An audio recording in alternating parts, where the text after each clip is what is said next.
the world's fastest bike from Sydney to Perth and back for a total of 12,000 kilometers. The Ninja H2 is the world's fastest mass production motorcycle. It is a dream for many to own and has already achieved legendary status at the highest echelons of the motorcycling world, despite being launched less than 10 years ago. I have had an amazing run with the Ninja H2 so far. That started in 2017 with me doing 20,000 kilometers around Australia with a Ducati Panigale.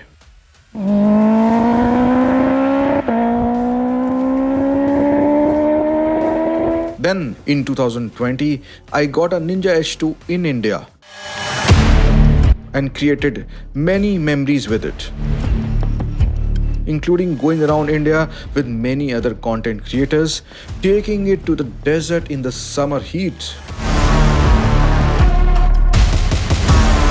and also one of the best high-speed tracks in the world in the heart of India, Nat tracks. In 2024, the Nullarbor called me again. And this time, I paired the Ninja H2 with an Aprilia Tuono V4 1100 factory. You can see its review on my YouTube or Instagram. So guys, I have been owning the Ninja H2, the fastest production motorcycle in the world, since 7 years now. Yes, I got this in 2017 here in Australia. This video is actually about my experience with the H2 because, you can't really review a motorcycle like this. It's unreviewable. You can only review the experience with it. I never imagined that I would not only own one H2, but I would also do so many trips and rides and insane stuff with the H2 that right now I'm here in the Australian outback talking to you with an H2 that's done close to 44,000 kilometers.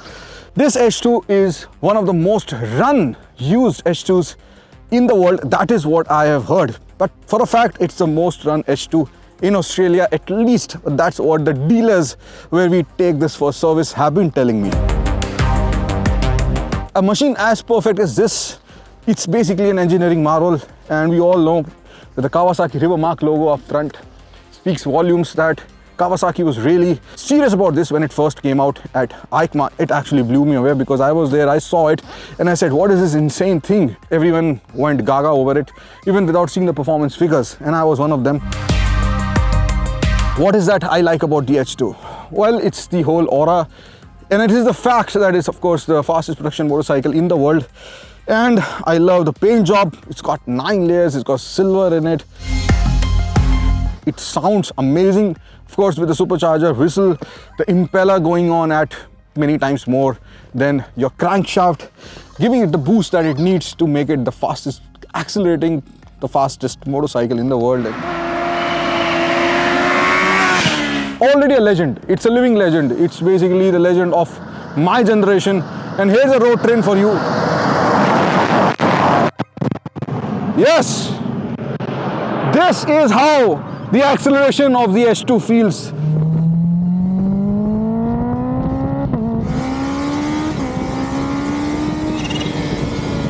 Enough about the Ninja H2. This experiential review cannot be complete without the sights that we saw and lived with this phenomenal machine on this once-in-a-lifetime road trip for many. So here are my top 5 power movements with the Ninja H2 on this road trip. The Great Ocean Road at sunset was calm and beautiful. This is not my personal favorite as it is touristy and there are many more beautiful ocean roads in Australia than this. But it's worth a mention. Riding around Australia's highest mountain was, well, a high. Especially at sunset, Mount Kosciuszko National Park and Charlotte Pass were deserted and for us to enjoy. Riding to the ghost town of Dawson in Australia, where we rode over unpaved roads, saw many kangaroos, wild horses, and more. The town itself, with its eerie abandoned buildings, was worth the travel.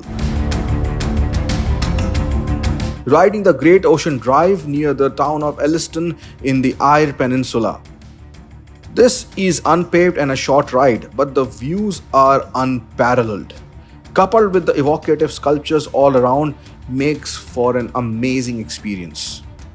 Doing the iron butt and watching the sunrise across Nullarbor. Truly a goosebumps moment. Apart from this, I think the only motorcycle which has been able to reach such legendary status is the Suzuki Hayabusa. And then there is this. This almost feels like a two-stroke motorcycle, you know, still gives me the shudders.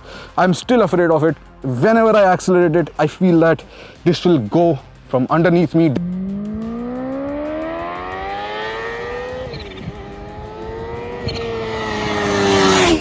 Despite the amazing bucket seat that they made, only single seater, but obviously they know that nobody's mad enough to sit behind. And they also couldn't have thought that nobody's mad enough to put bags on it, but we did. We mounted them on it. And this is the second time we're doing it around Australia.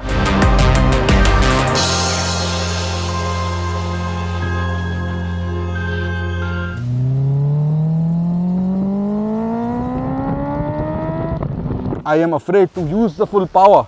Especially this H2 that has been reflashed to produce 280 horsepower at the crank and almost 260 rear wheel horsepower.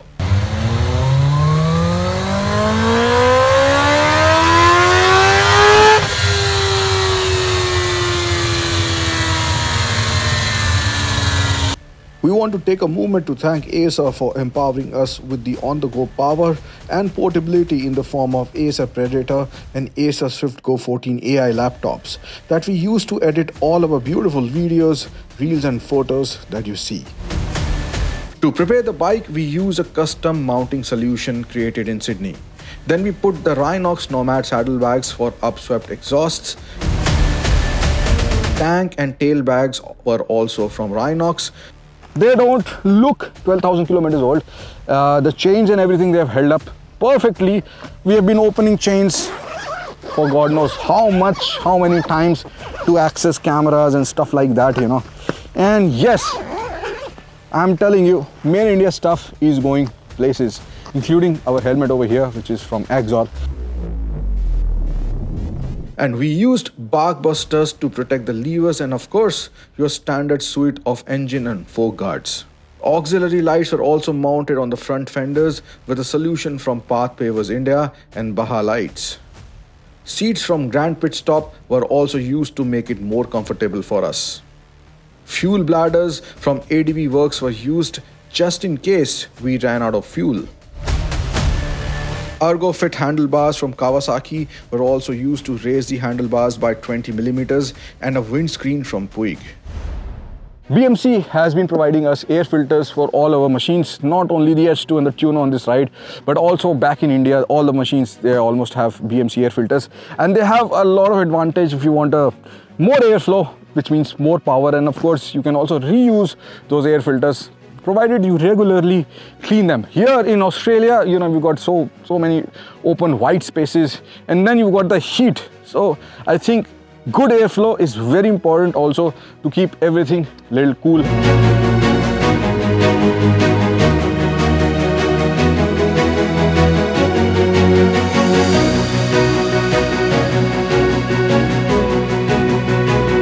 Behind me is a 60 kilowatt turbine, and of course the propeller is here, not the full windmill, and something like that is also there in the H2, which is actually the impeller, which gives us the boost that we all love. The impeller actually revolves at insane RPMs, in fact around 1.2 times the RPM of the crankshaft, the tachometer that you see. So when you are at 10,000 RPM, it is approximately at 110,000 RPM. Can you imagine how much heat that generates? And Kawasaki has done an insane job in keeping that heat in check.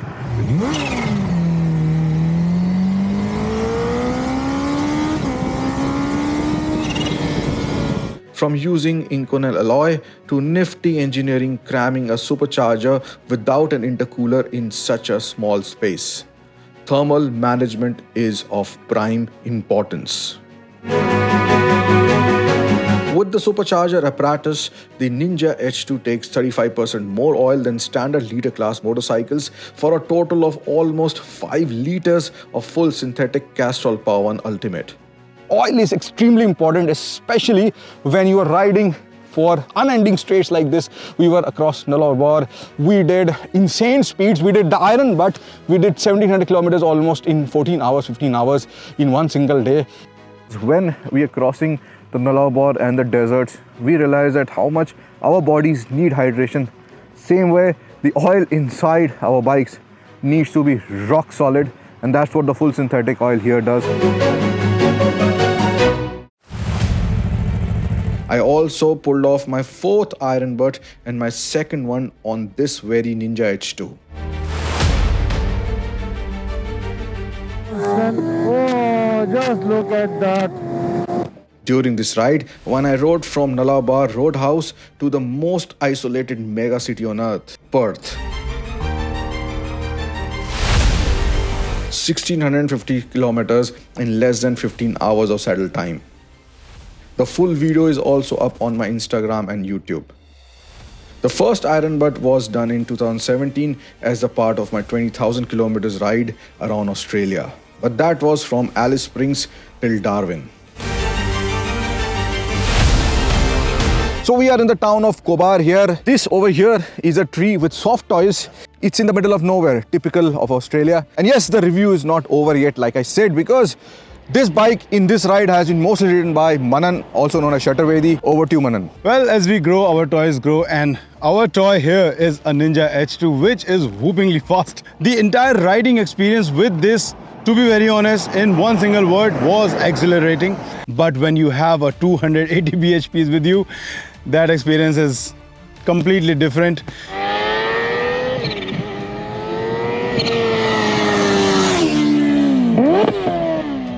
Those 280 bhps actually rushed the blood in my veins like anything.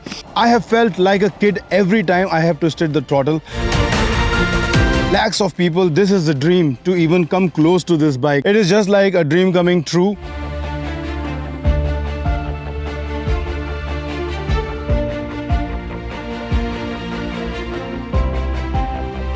It has its drawbacks. You can't use the complete power, you have to be very careful. The bike is not exactly light, you know, especially with the bags. You can't crouch, you can't use the full top speed.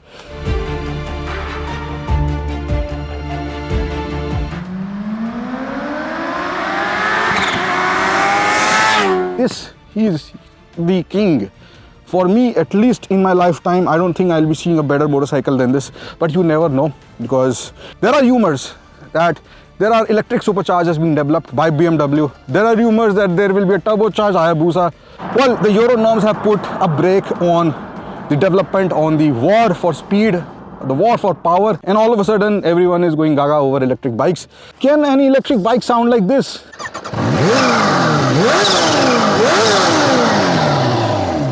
I mean, crazy to think that any motorcycle can be so involving, can actually go down to your bone marrow.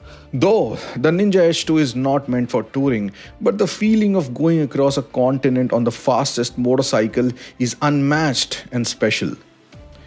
This answers both the why and the why not. Whatever motorcycle you choose, you can't go wrong when riding across Australia, as it will give you time and then some more to reach out to your inner self and question the meaning of life itself, as you realize how insignificant we are and how significant motorcycling is in our own universes inside our minds. Ride safe.